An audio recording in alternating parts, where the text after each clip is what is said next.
KB ഗണേശകുമാറിനോട് ഉന്നയിച്ച ആവശ്യം യാഥാർത്ഥ്യത്തിലേക്ക്. വർഷങ്ങൾക്ക് ശേഷം KSRTC ബസുകൾ മലപ്പുറം നഗരസഭ സ്റ്റാൻഡിൽ കയറിത്തുടങ്ങി. നഗരസഭ ചെയർപേഴ്സന്റെ നേതൃത്വത്തിൽ ബൊക്കെ നൽകി സ്വീകരണം. വർഷങ്ങൾക്ക് ശേഷം KSRTC ബസ് മലപ്പുറം സ്വകാര്യ സ്റ്റാൻഡിൽ കയറി സ്വീകരണമൊരുക്കി ചെയർപേഴ്സണും സംഘവും.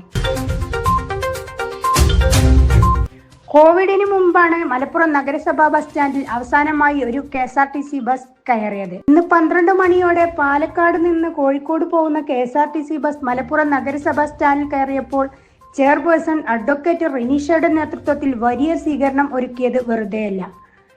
കഴിഞ്ഞ ദിവസം കൂടിയ ട്രാഫിക് റെഗുലേറ്ററി അതോറിറ്റി കമ്മിറ്റിയുടെ ചർച്ചകൾക്ക് ശേഷം എല്ലാ ബസ്സുകളും സ്റ്റാൻഡിൽ നിർബന്ധമായും കയറാൻ തീരുമാനം ആയിരുന്നു. ഗതാഗത വകുപ്പ് മന്ത്രി മലപ്പുറത്ത് വന്നപ്പോൾ നൽകിയ നിർദ്ദേശവും ഉണ്ടായിരുന്നു. സ്വീകരണത്തിൽ അഡ്വക്കേറ്റ് റിനീഷ ഡ്രൈവർക്ക് ഉപഹാരം നൽകി.